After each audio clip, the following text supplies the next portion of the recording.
শ্রী শ্রী রামকৃষ্ণের কথা ও গল্প স্বামী প্রেমঘনানন্দ উদ্বোধন কার্যালয় থেকে প্রকাশিত।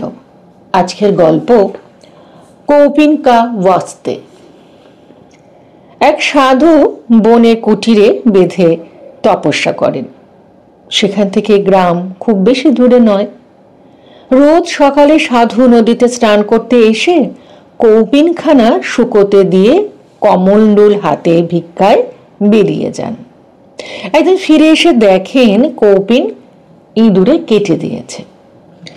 সাধু ছিলেন খুব ভালো, আর তিনি খুব কঠোর তপস্যা করতেন। কাপড় চোপড় বা অন্যান্য জিনিসপত্র তার বেশি কিছু ছিল না। কৌপিনের অবস্থা দেখে তিনি কি আর করেন, গ্রামে গিয়ে আর একখানা কৌপিনের কাপড় লোকের কাছ থেকে ভিক্ষা করে আনলেন। পরদিন আবার যত্ন করে কৌপিন শুকোতে দিয়ে গেলেন। ফিরে এসে দেখেন আবার ইঁদুরে কেটেছে। গ্রামে গিয়ে আবার আরো একখানা চেয়ে আনলেন। এভাবে চলল কিছুদিন। রোজ রোজ কে তাকে কৌপিনের জন্য কাপড় দেবে? গ্রামের একজন বলল, মহারাজ, এভাবে রোজ রোজ কে আপনাকে কৌপিন ভিক্ষা দেবে? তার চেয়ে কাজ করুন, আমার বাড়িতে খুব শিকারী বিড়ালের বাচ্চা আছে, একটা বাচ্চা নিয়ে যান, ইঁদুর আর উৎপাত করবে না। সন্ন্যাসী মনে মনে ভাবলেন, সত্যি তো, রোজ রোজ কৌপিন কোথায় পাবো?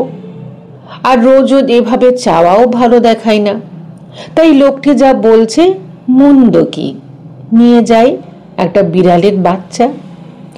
সাধু বিড়ালের বাচ্চা নিয়ে গেলেন। পরদিন ইঁদুর আর কৌপিন কাটল না। ভিক্ষে থেকে ফিরে সাধু যখন দেখলেন তার কৌপিন ঠিক আছে, তখন তার মনে বড় আনন্দ হলো। কিন্তু এখন আর এক মুশকিল, দুধ ছাড়া বিড়াল ছানার আহার হয় না। আবার বিড়াল না হলে ইঁদুরও তাড়ায় কে? কাজেই বাধ্য হয়ে সন্ন্যাসীকে আবার ভিক্ষায় বেরোতে হয় একটুখানি দুধের জন্য। এভাবে চলল কিছুদিন। কিন্তু রোজ রোজ দুধ কোথায় পাওয়া যায়? কেই বা দেয়? আর কেমন করে বা চাওয়া যায়? আবার হতভাগা বিড়ালটা একটু দুধ না খেলে কিছুতেই খায় না, কেবল পায়ে পায়ে ঘোরে আর মিউ মিউ করে ডাকে। দেখে কষ্ট হয়। আবার বিড়াল না থাকলে কৌপিন রক্ষা হয় না। গ্রামের লোকে সাধুকে ভক্তি করত। সাধুর অবস্থা দেখে একজন বলল, বাবা, কোনো ভাবনা নেই, আমি সব ব্যবস্থা করছি, আপনাকে আর দাঁড়িয়ে দাঁড়িয়ে দুধ ভিক্ষে করে বেড়াতে হবে না। আমার অনেকগুলো গাই আছে, একটি ভালো গাই আপনি নিয়ে যান।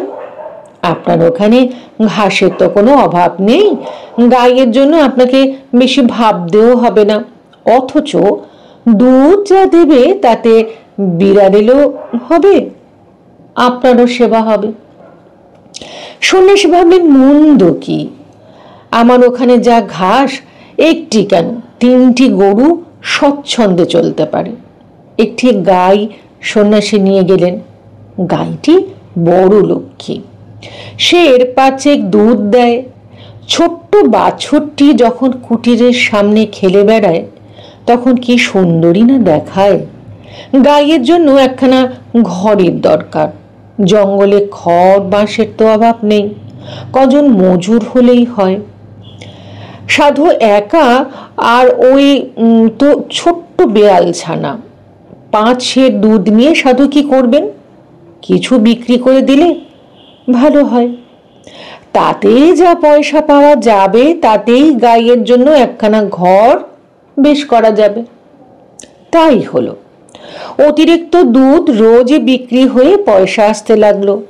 সে পয়সায় মজুর এলো, মজুররাও ঘর তৈরি করে দিল। ছোট্ট হলেও ঘরখানা বেশ সুন্দর হলো।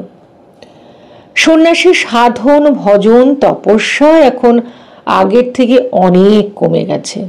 সময় কই, ঘুম থেকে উঠে গোয়াল পরিষ্কার করতে হয়, গাইকে খাবার দিতে হয়, গাই দুইতে হয়, আবার রায়বাবুদের চাকর দুধ নিতে আসে। সকাল সকাল দুধ না হলে তাদের চলে না, তাই একটু বেশি পয়সা দিয়েই তারা সাধুর কাছ থেকে দুধ নিয়ে যান। গয়লার দুধ 1 সেরের মধ্যে 8 সের জল থাকে। সাধুর গায়ের দুধ, তাতে কোনো সন্দেহ নেই। তারপর ভিক্ষায় যেতে হয়। ফিরে এসে গাইকে বাছুরকে স্নান করাতে হয়, বিড়ালকে খাওয়াতে হয়, বাছুরকে আটকে রেখে গাইকে বনের মাঝে মাঝে ফাঁকা জায়গায় নদীর ধারে ঘাস খাওয়াতে নিয়ে যেতে হয়। আবার পরের দিনের জন্য খানিকটা ঘাস কেটে রাখতে হয়। এই সব সেরে সব দিন ধীরে সুস্থে নিজের 4টি আহার করাই হয়ে ওঠে না। সাধন ভজন তপস্যার সময় কই? গাইয়ের বা বাছুরের ডাক শুনলে রাত্রিতে আলো জেলে উঠে উঠে দেখতে যেতে হয়। বাঘ ভালুকরাও মাঝে মাঝে সে পথ দিয়ে তো যাতায়াত করে। একদিন একটি ঘটনা ঘটল। ভিক্ষে থেকে ফিরে সাধু দেখেন গোয়ালে বাছুর নেই। উমা, কি বিপদ! কচি বাছুর কোথায় গেল? সারা দুপুর খুঁজে খুঁজে অবশেষে তাকে পাওয়া গেল। নদীর ধারে এক ঝোপের ভিতর আরাম করে শুয়ে দিব্যি ঘুমোচ্ছে। আর একটু ওপাশে গেলেই হয়েছিল আর কি। নদীর পাড়টা ওইখানটায় যেমন উঁচু তেমনই খাড়া। নদীতে আবার কি স্রোত, পাহাড়ি নদী। ওখানে গেলে আর কি রক্ষে ছিল? কচি বাছুর কিছুতেই সে বোঝে না, কেবল ভগবানের কৃপাতেই এই যাত্রায় বেঁচেছে।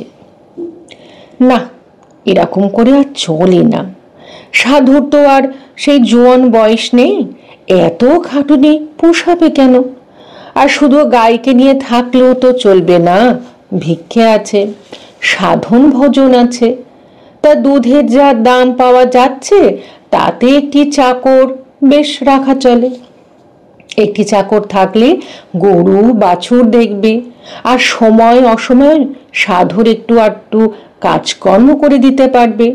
যেমন নদী থেকে 2 ঘড়া জল এনে দেওয়া, জঙ্গল থেকে কিছু কিছু কাঠ কেটে এনে দেওয়া, এই সব।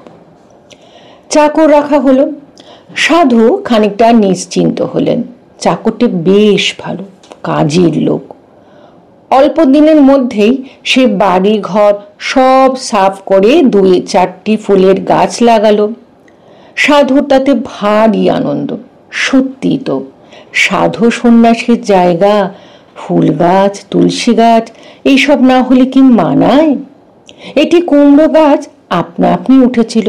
চাকর জঙ্গল থেকে ডাল পালা বাঁশ কেটে এনে যত্ন করে মাচা তৈরি করে দিল। অল্প দিনের মধ্যেই গাছ বেড়ে উঠল। দেখতে দেখতে ফুলে ফুলে মাচা ভরে উঠল। সাধু বললেন, সাবাস বেটা। চাকর উত্তর করল, বড় চমৎকার মাটি, এখানে সোনা ফলবে, আমি একটু বাগান করব।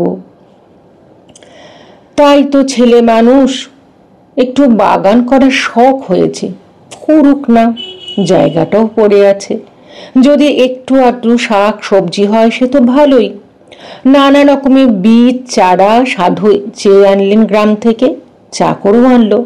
চাকরে পরিশ্রমে অল্প দিনের মধ্যে মস্ত বড় শাক সবজির বাগান হয়ে উঠল। 2 জন মানুষ কত আর খাওয়া যায়। সাধু কিছু কিছু বিলিয়ে দিতে আরম্ভ করলেন।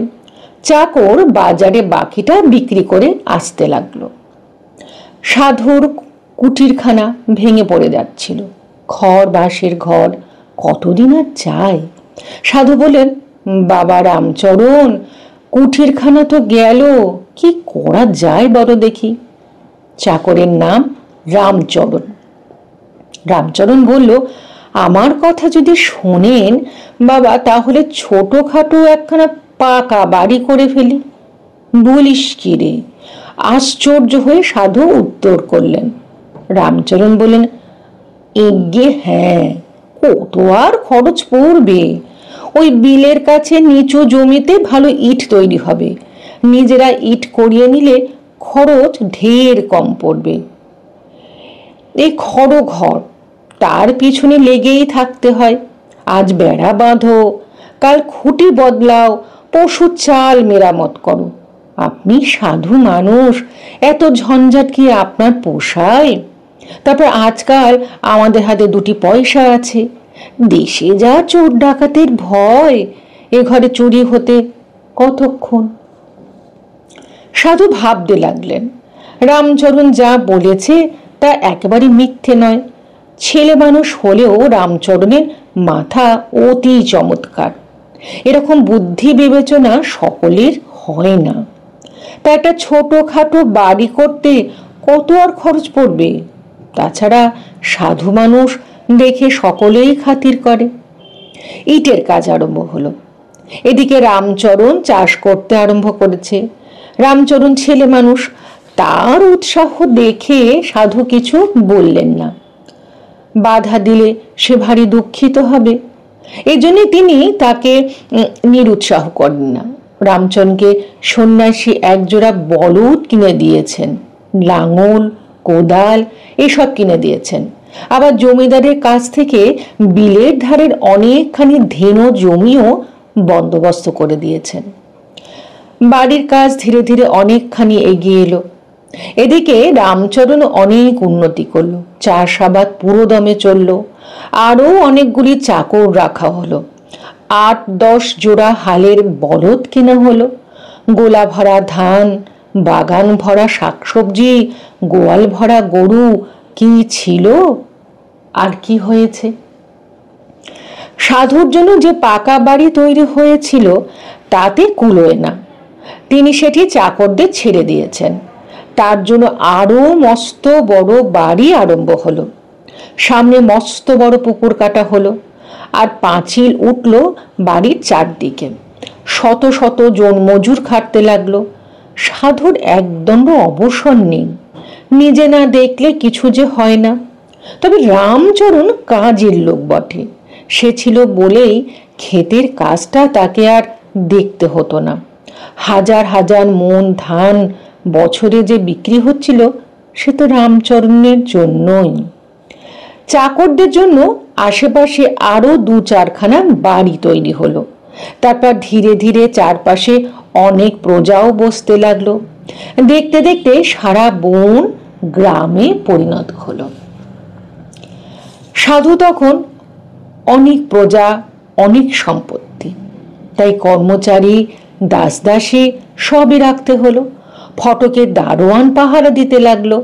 কত লোকের সঙ্গে কারবার চলল, কত বড় বড় লোক এসে দেখা করতে লাগলো। পশু অভ্যেস বসে কাজ করে, আর মানুষ প্রতি কাজ বিচার করে করে করে।